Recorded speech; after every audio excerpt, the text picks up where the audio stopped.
ایک صاحب میرے پاس آئے کہ مجھے پہ آسیب ہے اور تنگ کرتا ہے مجھے آ کے. میں نے کہا میرے پاس بہترین علاج ہے آسیب کا.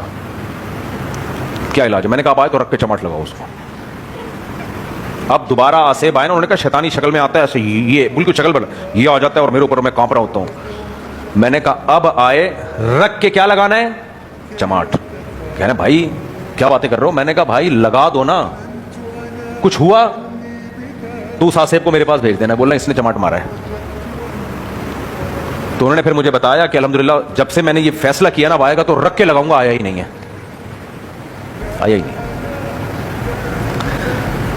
تو اب ہمیں دیکھو جن تو نظر نہیں آتا کہ رکھ کے چماٹ لگائیں, عامل نظر آتے ہیں جو جنات کو بھیجتے ہیں, تو احتیاطاً اسی کو لگا دو. پھر کیا خیال ہے؟ کوئی عامل آپ کو آئے بولے میں جن بھیج رہا ہوں, چڑیل بھیج رہا ہوں, ہر عامل کو جا کے بلا وجہ نہیں کوٹنا شروع کر دو, ایف آئی آر کٹے گی, کیس ویس ہو جائے گا. لیکن جو عامل کہے نا میں جن چڑیل بھوت بھیج رہا ہوں آپ پر, تو اس کا علاج یہ نہیں کہ فلیتے پلیتے اور یہ اور یہاں کچھ بھی نہیں. اس کا علاج ہے بولو تو ابھی بھیج, اس کو ایک لگاؤ گھوم جائے وہ. یہ علاج بتا رہا ہوں. دیکھو ان چیزوں کا اثر ان لوگوں پہ ہوتا ہے جن میں قوت انفعالیہ, اثر قبول کرتے ہیں, اثر لے رہے ہو. جب آپ نے رکھ کے لگا دیا تو آپ اثر دے رہے ہو. ٹینشن دینا سیکھو.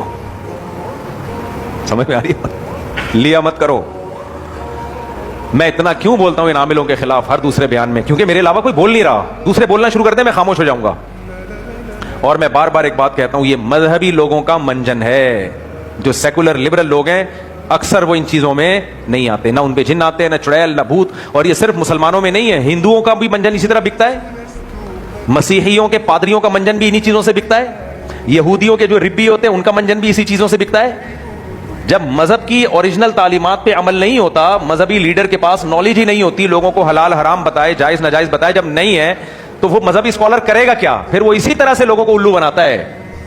دیکھو آپ کو جب کسی سے عقیدت ہوتی ہے تو اس عقیدت کی کوئی وجہ ہوتی ہے یا بغیر وجہ کی عقیدت ہو جاتی ہے؟ توجہ ہے نا آپ لوگوں کی؟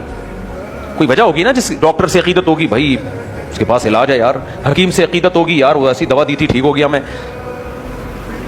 کرکٹر سے عقیدت ہوگی یار آخری بال پہ چھکا مار دیا تھا اس نے, کوئی وجہ ہوگی نا.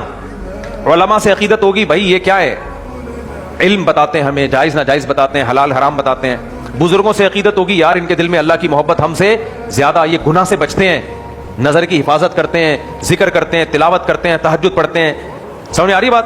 اب جو مذہبی اسکالر جس میں نہ تقویٰ ہو اور نہ اس کا وقت کے پاس علم ہو, وہ کہاں جائے گا؟ اس کا کیا ہوگا کالیا؟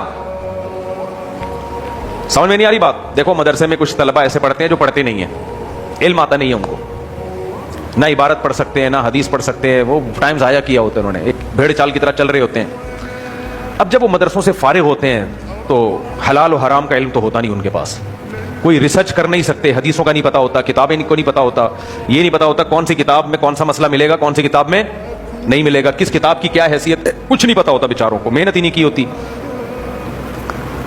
دوسرا طریقہ یہ ہوتا ہے کہ بھائی نیک بن جاؤ, بہت وہ لمبا پروسیس ہے, بہت کیا اس میں کیا لگتا ہے, کیونکہ آپ جوان آدمی نیک بن بھی جائے گا تو لوگ مانتے نہیں اس کو نیک, ہاتھ پاؤں کوئی نہیں چومے گا اس کے, بولے ابھی لونڈا لپاڑا کل کا پتہ نہیں کتنے دن کا نیک بنا ہے.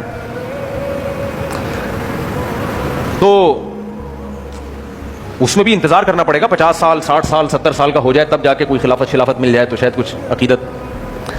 یہ دونوں کام کیا ہیں؟ مشکل. تو اب مذہبی اسکالر کے لیے, اچھا عیسائیوں میں ہندوؤں میں تو مسئلہ یہ ہے کہ ان کے ہاں تو علم ہی نہیں ہے نا حلال و حرام کا, یہ تو مسلمانوں میں ہے نا جائز ناجائز. مسیحیوں بیچاروں کے پاس تو حلال و حرام کا علم بچا ہی نہیں ہے 2-4 چیزوں کے علاوہ. تو ان کے مذہبی اسکالر کیا کریں پھر؟ کیا خیال ہے؟ ہندو کیا کریں, باقی لوگ کیا کریں, مسلمان اسکالر کیا کریں؟ تو پھر ایسے اسکالر وہی کرتے ہیں جو عامل لوگ کر رہے ہیں. وہ کہتے ہیں ہمارے پاس جو علم نہیں ہے علوم ہے. پہلی بات ہمارے پاس علم نہیں ہے, کیا ہے؟ علوم. علم کی جمع ہے علوم. علوم کا سمندر, سرسوں کے تیل. اب یہ علم تھوڑی ہے سرسوں کا تیل یہاں لگاؤ یہاں لگاؤ یہاں, یہ علم نہیں ہے, اس کو کیا کہتے ہیں؟ علوم. بھائی اس کی کیا ریسرچ ہے؟ بھائی یہ ریسرچ تو مادہ پرست لوگوں کا کام ہے, ڈاکٹروں کا کام ہے. یہ ریسرچ سے علوم تم لوگ نہیں سمجھو گے.